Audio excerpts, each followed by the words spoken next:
ہمارا چشمہ کدھر گیا اس کو ڈھونڈ رہے ہیں. کسی نے کافی دیر پریشان ہو جانے کے بعد میں ڈھونڈنے کے بعد میں اچانک جب ان کا ہاتھ ان کی پیشانی پر لگا تو ان کو پتہ چلا کہ عینک تو پیشانی ہی پہ رکھی ہوئی ہے اور میں دوسری جگہ ڈھونڈ رہا. اور چنانچہ ایک دفعہ وہ طاعون کی بیماری میں بھی مبتلا ہوئے اور خون کی قے بھی ہوتی تھی اور بہت تیز مزاج کے یہ مالک تھے. بہت جلد غصے میں آ جاتے تھے, زبان کے مسئلے میں بہت ہی غیر محتاط تھے اور ذرا سی ناراضگی پر لان تان کرتے تھے. فحش کلمات کا کثرت کے ساتھ استعمال بھی کرتے تھے اور بسا اوقات تو اس مسئلے میں حد سے تجاوز بھی کر جاتے تھے اور ایسے کلمات کہہ دیتے تھے جو کسی صاحب علم و فضل کی زبان سے ایسے کلمات نکلنا بہرحال یہ مشکل کام ہے. لیکن اعلیٰ حضرت جب غصے میں آتے تھے تو ایسے بھی غیر مہذب کلمات وہ کہتے تھے. میں آپ کو ایک دو چار نمونے بتلاؤں. اصل میں یہ ہمارے جو بریلوی بھائی لوگ یعنی اعلیٰ حضرت کے ماننے والے مسلک اعلیٰ حضرت کے, ان کی اور دیوبندیوں میں کافی ہمیشہ نوک جھونک چلتی رہتی تھی اور آج بھی چلتی ہے.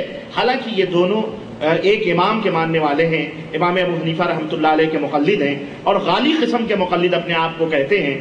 اور دیوبند اور بریلی یہ دونوں آپس میں اس قدر لڑتے ہیں کہ اللہ اکبر. اور ہم کہتے ہیں تم لڑتے رہو, لڑتے کیوں ہو بھائی؟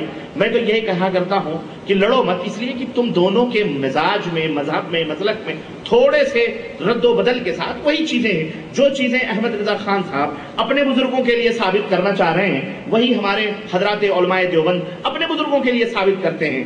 تو اس میں لڑائی کرنے کی کوئی بات نہیں ہے. تم اپنے بزرگوں کو بڑا سمجھ رہے ہو, وہ اپنے بزرگوں کو بڑا سمجھ رہے ہیں, تو اس میں بری بات کیا ہے؟ لیکن اصل میں چونکہ عوام اس میں بیچارے ہم جیسے بھولے بھالے لوگوں کو ہتھیانا رہتا ہے, اس لیے ایک دوسرے کو برا بھلا کہتے رہتے ہیں. چنانچہ میں آپ کو بتاؤں ایک ان کی ایک کتاب ہے وقعات السنان, اور یہ کتاب انہوں نے بہرحال مولانا اشرف علی تھانوی کے رد میں لکھی. اور اشرف علی صاحب تھانوی دیوبند کے بہت بڑے عالم مانے جاتے ہیں, جن کی کتاب بہشتی زیور ہے, آپ لوگ سب جانتے ہیں. چنانچہ استغفر اللہ, اب وہ ذرا سنیے وہ کیا کلمات استعمال کر رہے ہیں. اور یہ اس دور کی اردو ہے, بڑی ہی کھڑی اردو بریلی کی مانی جاتی ہے. کہتے ہیں ضربت مرداں دپدی نعمت رحمان پشیدی. تھانوی صاحب اس 10ویں کہاوی پر اعتراضات میں ہمارے اگلے 3 پر پھر نظر ڈالیے. دیکھیں زبان دیکھیں, یہ اعلیٰ حضرت مجدد دین ملت فاضل بریلوی کی زبان ہے یہ کیا. اور اشارہ دیکھیں کتنا خطرناک اشارہ, جو کسی صاحب علم کے لیے بہرحال کتنا بڑا بھی دشمن ہو اس طرح کا اشارہ نہیں کرنا چاہیے. لیکن دیکھیں کیا کہہ رہے ہیں, سمجھنے والوں کے لیے اشارہ کافی ہے. کہتے ہیں کہ اس 10ویں کہاوی پر اعتراضات میں ہمارے اگلے 3 پر پھر نظر ڈالیے. دیکھیے وہ رسولیہ والے پر کیسے ٹھیک اتر گئے. کیا اتنی ضربات عظیم کے بعد بھی نہ سوجی ہوگی؟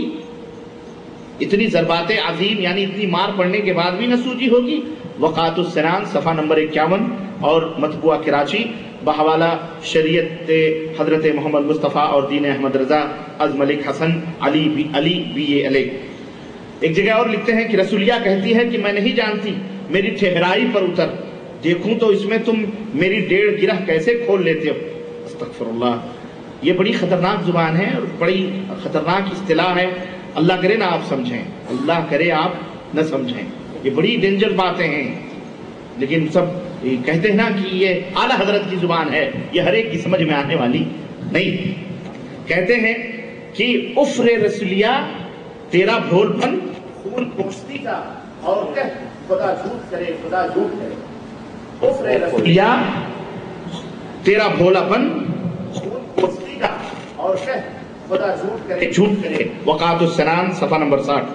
ایک جگہ اور لکھتے ہیں کہ رسولیہ والی نے اپنی 2 شقی میں یعنی 2 ٹکڑوں میں تیرا احتمال داخل کر دیا, تیرا احتمال داخل کر دیا. اور اسی طرح اپنی کتاب, ان کی ایک کتاب ہے خالص الاعتقاد, اور یہ کتاب حسین احمد مدنی کے متعلق انہوں نے لکھی ہے.